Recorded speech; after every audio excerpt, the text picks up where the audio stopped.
The abandoned hospital in Detroit that no one dared enter, true horror story. Detroit has buildings that decay quietly and others that feel like they are waiting. The abandoned hospital on Delray Street was the second kind. Locals crossed the road rather than pass its entrance, and urban explorers refused to map it. What happened inside was never written down, only whispered. This is the true horror story of the hospital no one dared enter, and why it should have remained sealed. The hospital was officially named Delray Mercy Medical Center, though no one in Detroit had called it that in decades. By the time it closed in the late 1990s, the surrounding neighborhood had thinned out, leaving behind empty houses, broken sidewalks, and long stretches of silence.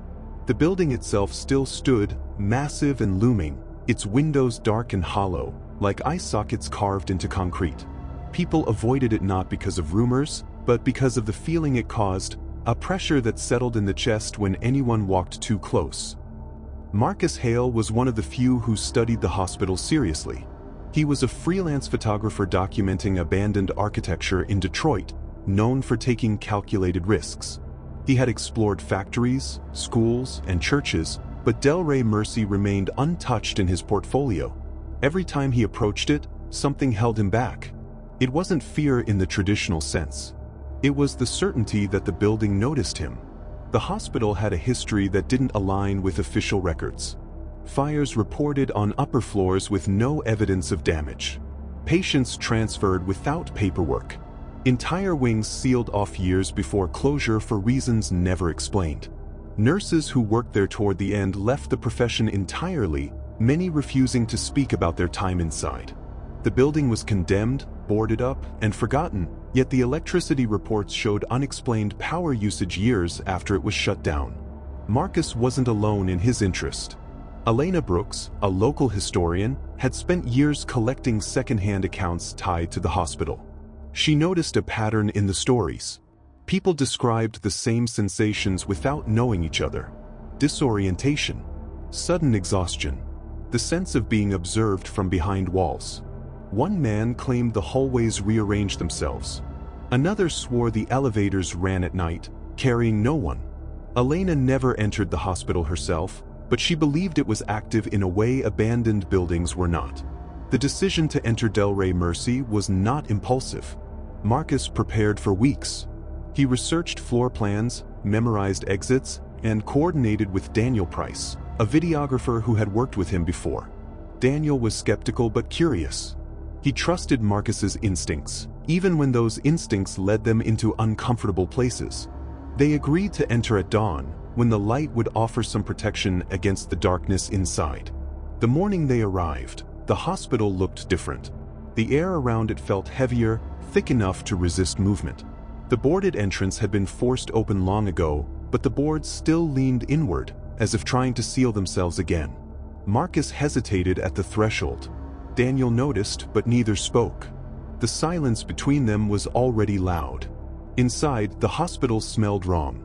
Not rot or mold, but something sterile and old, like disinfectant trapped in concrete. The lobby was intact in ways that made no sense. Chairs were neatly arranged. A reception desk stood undisturbed.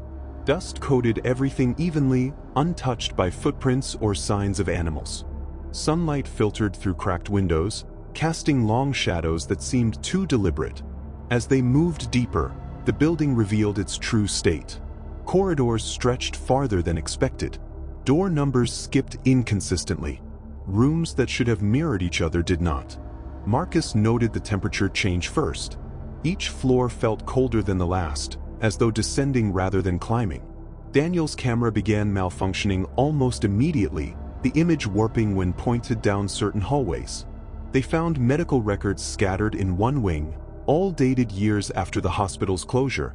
Names repeated across different departments, the same patients admitted again and again without discharge. Some files ended mid-sentence. Others were blank except for a single word written repeatedly until the paper tore. Marcus photographed everything, though he felt a growing unease, a sensation that the act of recording was being tolerated, not ignored. On the third floor, they encountered the first sign that they were not alone. Wheel marks crossed the dust in a wide arc, fresh and deep, leading into a surgical wing. The tracks ended abruptly, stopping inches from a sealed operating room. The door bore no damage, yet the dust around it was disturbed, as if something had passed through solid matter. Daniel wanted to leave then. Marcus considered it. But the deeper they went, the harder it became to orient themselves. The stairwell they used no longer matched the floor plan. Windows that should have faced the street now revealed brick walls inches away. Time felt unreliable. Marcus checked his watch repeatedly, each time finding that only seconds had passed when minutes should have. They reached the intensive care unit just as the natural light faded. The windows there were blackened, either painted over or burned out from the inside. Beds remained in place, sheets stiff with age. Machines stood beside them, unplugged yet humming faintly. Marcus felt an overwhelming sadness there, a weight pressing down on his shoulders. It wasn't grief. It was expectation. That was when Elena's research finally made sense. Delray Mercy hadn't closed because it failed. It had closed because something within it refused to stop. Patients were not dying there. They were staying, and the building had learned how to keep them. By the time Marcus realized this, the hospital had already responded to their presence. Doors they passed through closed behind them without sound. Hallways lengthened. The air grew colder still. Whatever lived inside Delray Mercy had noticed the intrusion and was deciding what to do with it. They had entered a place that did not want witnesses, only occupants. And the hospital had been waiting a very long time. The hospital did not react immediately. That was the most unsettling part. After the doors closed behind Marcus Hale and Daniel Price, nothing dramatic happened. No sudden movement, no noise, no visible sign of threat. Instead, Delray Mercy grew still, as if holding its breath. The air thickened, making each step feel deliberate, monitored. The building seemed to settle around them, adjusting. Marcus attempted to retrace their route back to the stairwell, but the hallway no longer connected where it should have. A turn that once led to an exit now ended in a nurse's station that hadn't been there before. The desk was occupied by stacks of patient charts, neatly organized, dust-free. The lights above it flickered faintly, powered by no visible source. Daniel documented everything, though the camera screen displayed delays, showing moments that had already passed. As they moved through the hospital, the temperature dropped further.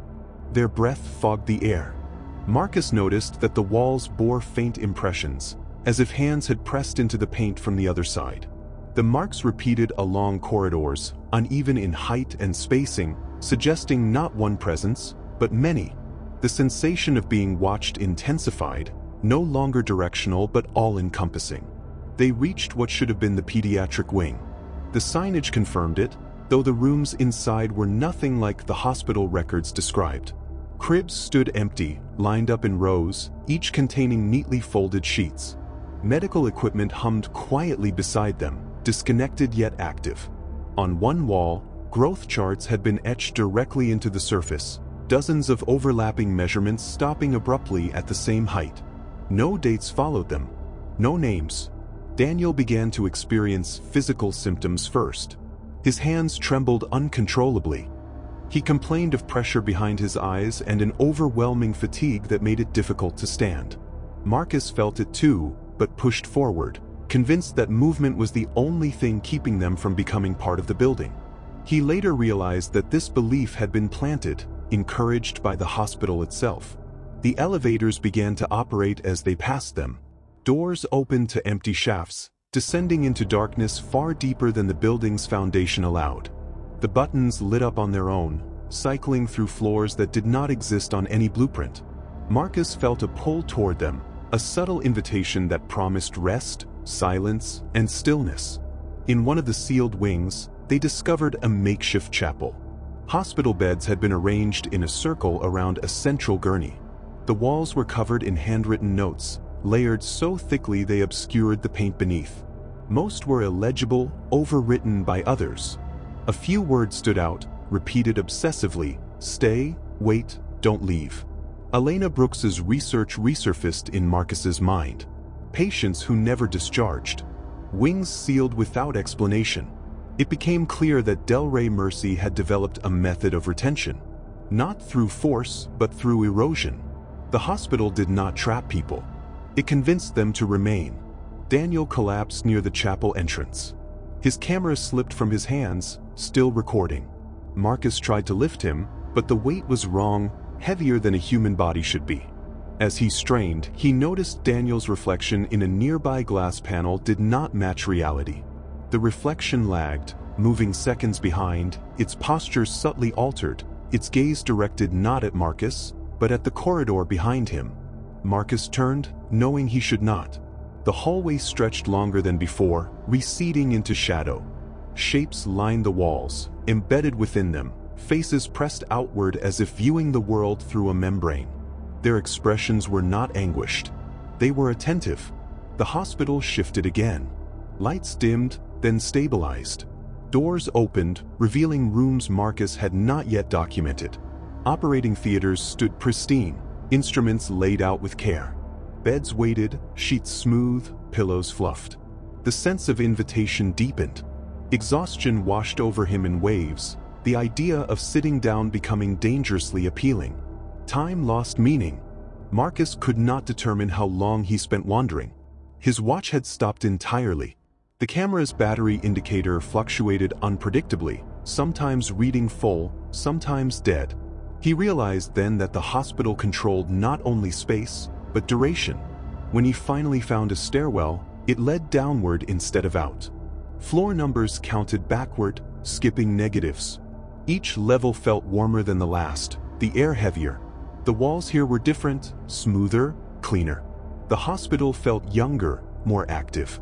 At the lowest level, Marcus encountered what Delray Mercy had been protecting. Rows of beds filled a vast underground ward. They were occupied.